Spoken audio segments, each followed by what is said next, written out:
you don't want? Nice. You sure you don't want Captain Morgan? Or no, Zima. Give me a Zima now. Yeah, Zima just doesn't have a tough guy ring to it at all. They had to pull it off.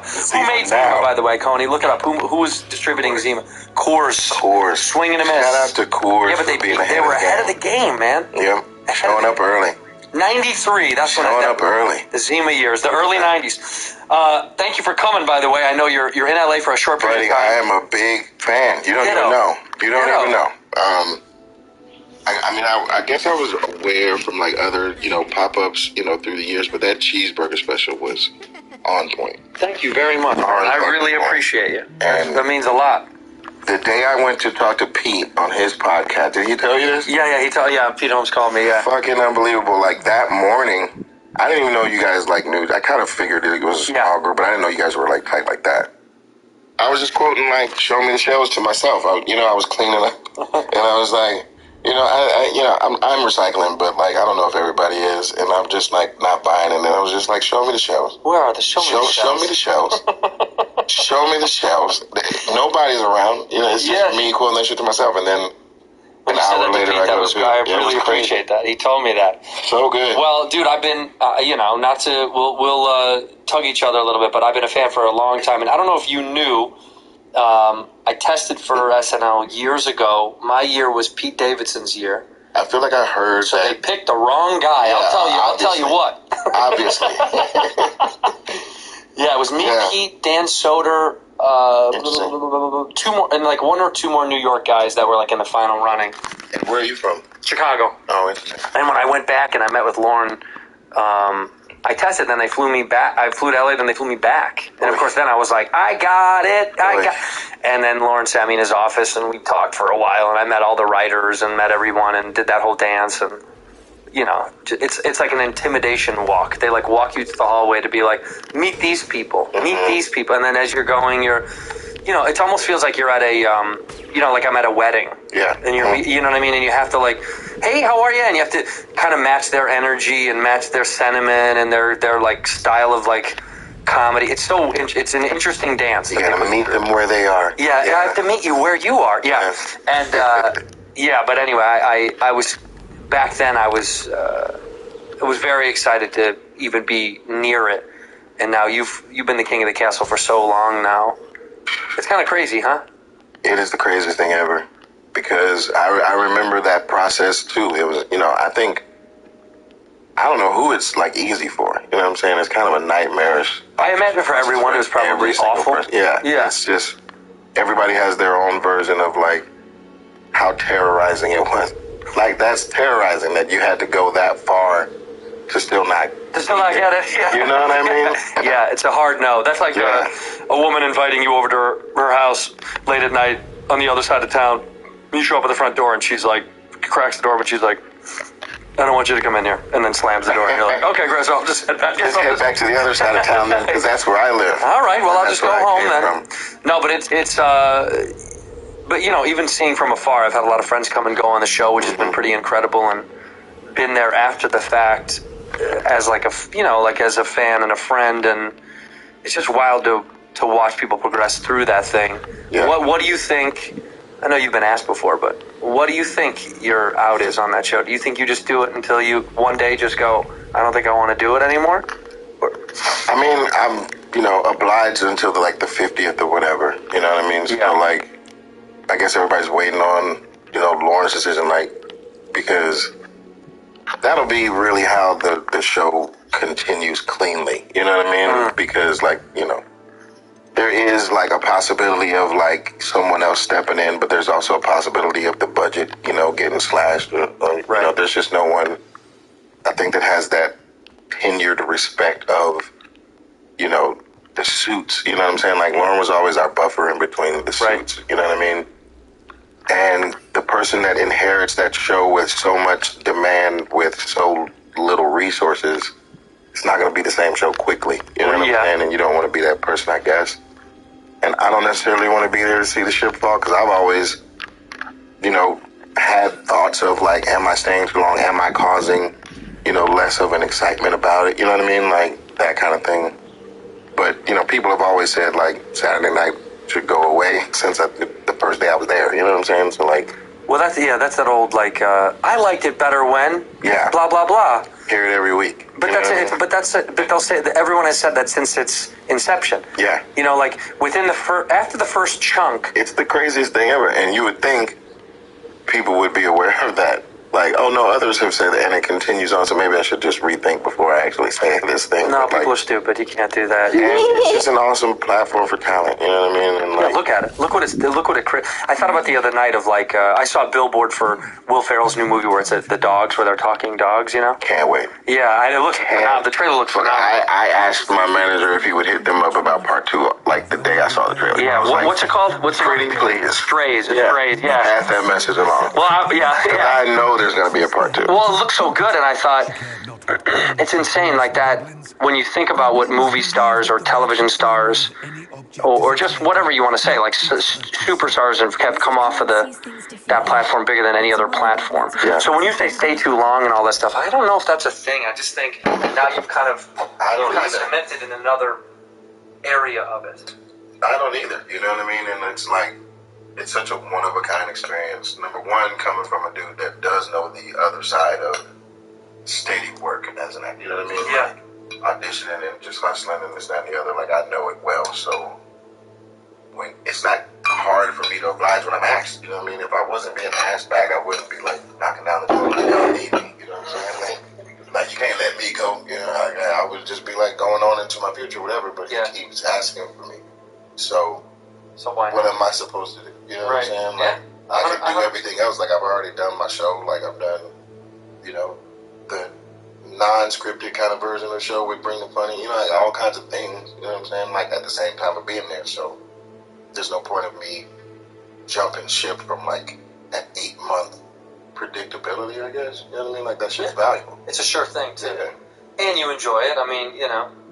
That's the foundation, you know what I mean? Like, you love everything else is just super duper icing. It's the greatest experience ever. That's what I say. We get to eat cake for a living. Yeah. So everything else is like, it's just icing. Yeah. Like, every day I say that a lot, and I've said that to some of the crew on the road whenever we're touring and stuff, and me and Bobby are on the road, and I'm always like, we're eating cake. We can complain. We're still eating fucking cake. I'm glad you can be that way. You know what I mean? Because stand-up, like, really bothers me. It's tough, huh? It's tough on me. Because I can't forget about the evening that's cometh. You know what I'm saying? So, like, throughout my day, like, it's just on my mind. And, you know, weeks before, whatever, when, you know what I mean? And, like, the lead up to, and then the immediate release once I start talking, you know what I'm saying? And it's just, like, the waiting all through the day. Try to pass the time, like, oh, I guess we're in Kansas City, so let's look on and go to a museum or whatever. Right. You know what I mean? But, like, do an activity. God damn, it bothers me up until that point. You know what I mean? So it just, like, ruins, like, a whole lot of time. But it bothers you enough to not want to do it anymore? For sure. Yeah. Like, I don't even really do it. Like, I just have done, like, college gigs or whatever. You think never again? I mean, if I can avoid it, I mean, I don't know. Like, 30 minutes, An hour, I don't want to do that. Like, that's professional stand-up, and I don't want to be a professional. You just want to do some time for fun. If someone asks me, or if they really do, or if it's a, you know, super duper trick, you know what I mean? Like, I don't think it's the way I want it, because I can't front, you know what I mean? Like, I don't want to pretend to be, because I do respect it so much, and, like, a lot of my heroes came out of there. I just don't think it's for me, like, that lifestyle to build a good set. It's not. That's tough. Well, did you do a bunch of corporate gigs that put you in a bad place, too? No, but I did a lot of college fronts, you know what I'm saying? Like, the college, the corporate gigs, they're forgiving, you know what I mean? It's like, well, you did 47 minutes, and, it's okay. Here's the check. But, like, college gigs, when you run out of shit to say, like, they start leaving, you know what I'm saying? And it's like, that shit is real. I didn't want to, like, fake funk, so, I was like, I'm kind of cool on that experience. Like, remember one of your they don't want to book a 30-minute thing, and then I don't have an improv troupe to go out with either. Right. So I have yet to develop my live on stage ability or appeal, I guess. Yeah. As far as serving both people, myself, and the audience. Do you remember one gig that was like the one that stood out as one of the worst, the college gig that just? I don't remember where. I feel like it was in Chicago, but I want to say, like, I did Chicago well once, and then another time it didn't go so well. So, like, I want to say maybe Northwestern. Yeah, Northwestern, yeah. And I do my 30, and then, like, I do like a Q&A or something. that was my way of, 30 and 30 and not really having a set or whatever. But like I had timed out kind of my story up until that point, and it was like timing in like 30 minutes when I'm done, like with like funny anecdotes of my career up to that point, kind of shit. You know what I mean? And so like I was like, what if I did like a Q&A or something and open it up for a lot of them, went well, but there's one specific one. Motherfuckers started pouring out of there, like just leaving mid-show. Just leaving, you know what I mean? And I was like, well, that's because they can smell that this is unprepared material, and that's not what they usually show up for. You know what I'm saying? They show up for a show, and this is not a show to them. So I was like, there you have it, kind of thing. Right, that's the proof. You're like, I'll just stick to what I do best. For sure. Like, it didn't feel good to watch motherfuckers, like, nerdy as fuck with glasses and shit, like, walking out of my shit. I'm like, out of here, Keenan. You know what I'm saying? Not good enough. Yeah, they're very smart. Northwestern's like a really good school. So and it's like, I can't really say they don't have anywhere to go, because it's Chicago. Yeah. They have probably some shit to do that I wasn't servicing the need to stay, so. Yeah, it was a wake-up call. Well, you mentioned when you said that, you remember the old ways of auditioning anyway, so the security of the job is what's good. You've been on or been working since you were how old? When was your first job? I mean, my first real gig, check was a commercial when I was like 12, like a fried chicken commercial. What was it? Proud of it. It was this restaurant that wasn't even in Georgia, so I never got to see the commercial. But it was called Lee's Famous Country Recipe Chicken, and they do have other commercials. Great, like hyper 80s, 90s, early 90s, kind of whatever. And that was like an $800 check, and that kind of hooked me. I was like $800 at 12, you know what I mean? Huge. Big money. Yeah. That's big Brewster's Millions, man. Big candy money. Yeah, I'll buy the whole shop. I'll shut the shop down. I'll shut the shop down. 4 rolls of those paper with the dots on them. Give me all that shit. I just wanted it. I wanted it all from that point, and I just was like, all right, maybe if it'll come my way, but it didn't really become official. So shut the shop down, Sparky. Shut the shop down. Yeah. And then in between, Nickelodeon was like a couple years, like 2.5 years of just auditioning and, a job here, 6 months of no job, and then, a job there, and then, another 4 months or some shit like that. Right. So, yeah. But who was driving you around to the gigs? Were your mom just driving you around all the time to try to go to auditions? It was me and my mom. I remember the furthest we went was to Charlotte or something for an audition and back, and didn't get it. I was like, man, we're reaching. Yeah. You know what I'm saying? We are really reaching. We might as well be doing Dancing with the Stars or something. Before that, it was probably some sort of, nationwide talent search that everybody has to come to Minneapolis for or something. You know what I mean? It was that kind of hustle. But God bless her, man. She never let me quit, number one, and then, she never not took me to an audition we got a phone call for. So I was so scared as a kid to admit that I liked it. Yeah, I don't know why, but I never wanted to tell him. How did you do it? How did you say to your mom? Were you I loved it. I mean, I didn't really love the rejection of it all or whatever, but I loved the dream of it. I loved the we're so close. Anytime we would ride by, one of the news stations, you know what I mean? I could see those satellites in the back, but it was just it's right there, maybe I could one of these, even if I was thinking maybe I could just wind up on the news or something. I just wanted in it. I wanted in that TV. It wasn't necessarily movie star shit. I didn't think that would even really happen. But television, for some reason, was calling me. Right. And what did you say to her? I kind of want to know the process of being that young, being Mom, this is what I really want to do, and them taking you serious. Because as a kid, a lot of times they kind of put me into theater and shit first. Acting classes. Oh wow. Yeah. Me and my brother both started together as little kids. Sure. And then continuing to do theater and always land in a comic relief role or something cute.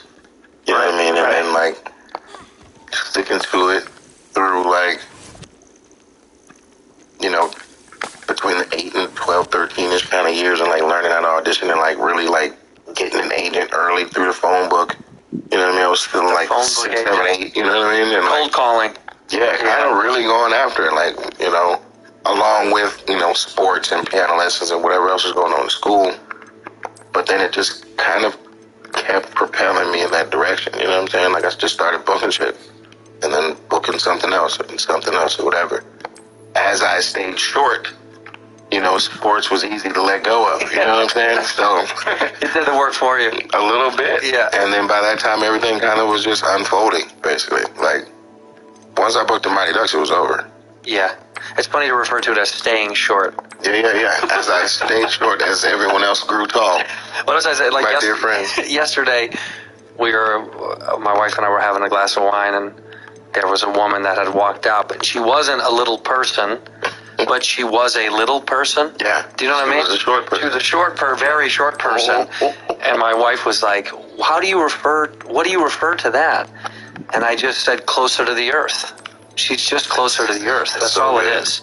She's just a little bit more grounded. Would appreciate to hear that closer so to the much. earth. In an earthquake, she's not falling down as hard as I am. No way. Big tree fall hard. Yeah, anything. Loud she just noises. Gets a wide stance and she's fine. Yeah, jerk motions. It's all more compacted. Right. She's more compacted. Mighty Ducks, by the way, I heard a rumor. I don't know if this is true, but there was an ongoing or never-ending lawsuit because of the original writers of it were never getting paid in perpetuity for the other stuff, for like the franchise after that.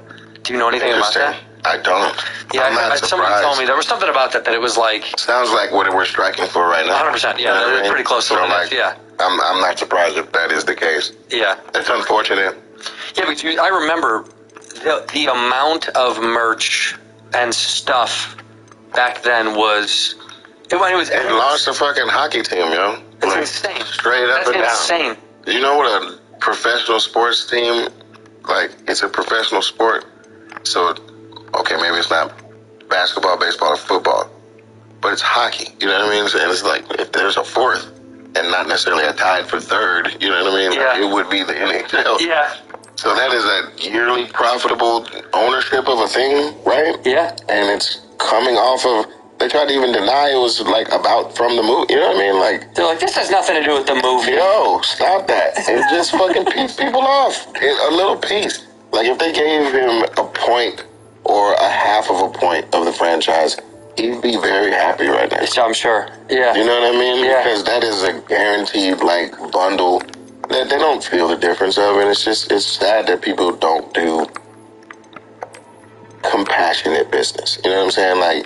You can do business, of course, and just, dot all the T's and cross all the I's and be fiscal as fuck. But at the same time, there is a way to kind of, not just be a dragon about it. And then all of a sudden, did you see Eisner when he was fucking under investigation? This motherfucker's flipping through a 600-page book, with his glasses, no, I've read all of this and I'm innocent of all of this. Kind of stop playing, yo. You know what I'm saying? Just do right. By the way, I've never read do right 600 in Excel. 600 pages. Nobody's read 600 pages. Did you see pages. that notebook? Yeah. It was fucking huge. Yeah. And he's just sitting there what page are you talking about? Okay, let me get there. It's impossible. And no, I didn't do this. It's just denying everything. Come on, man. But I think that's... And I was a big fan of Eisner because he was big business. You know what I mean? Yeah. He was the Iacocca damn near of Disney. But why do you have to do such dirt to succeed so high? I wish it kind of would go more hand in hand where the guy was not such a shark necessarily, or was just known for a big fish, you know? But what is it? It's power, right? More than anything. I think people like power. Yeah, more power than and the speed getting there. Right, I want to get there as fast as I can.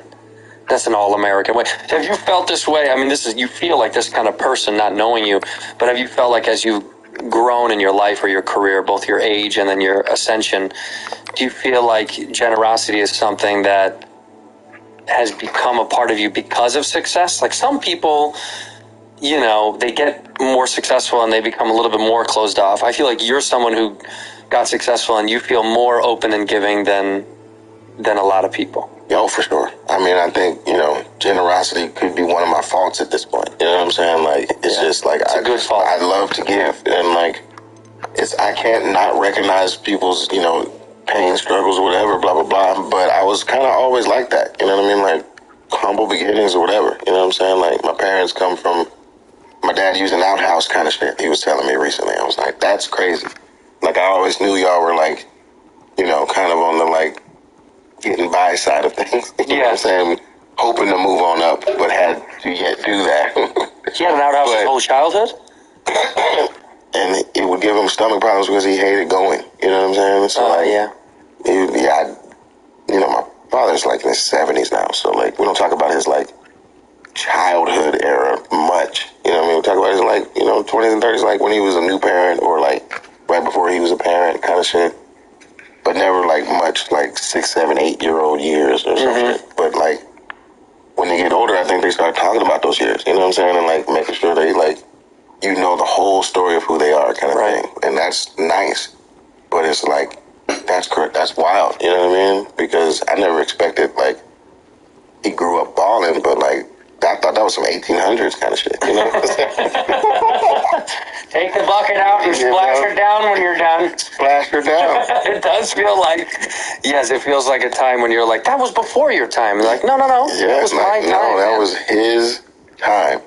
So I just have an awareness of that, you know what I mean? Like, not necessarily that drastic, which is like new information or whatever, but at the same time, like I watch all my cousins, I watch anybody that grew up in that small, minimal kind of resource or minimal,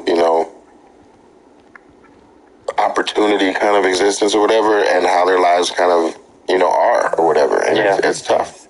Yeah, and you just know you might as well. You know what I mean? It's like, also, I know I say it a lot. It sounds bleak, but it's also, I'm going to die. At some point, I'd rather die knowing I tried to do some other good stuff instead of just making shit. Because I think what you do in our business is like, you make stuff, you create, you want to produce and write, and you want to act, and you want to touch all these bases, and you want to like spread yourself out to the world. And then at some point, you're like, well, what else can I do to like help this whole thing function better? Because otherwise, you're going to be bored. You're going to be bored. You're going to be very bored. Like I sat with Danny Trejo the other day, and we were working, like me and my buddies were working on this documentary about like,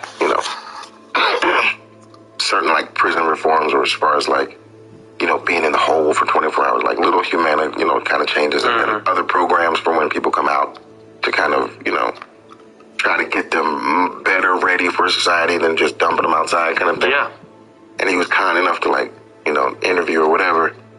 But he does so much just like that not a lot of people know about, and just will like go detox people, or he has one of those like programs where people come from jail and go into the housing and then they go into society kind of thing. Right.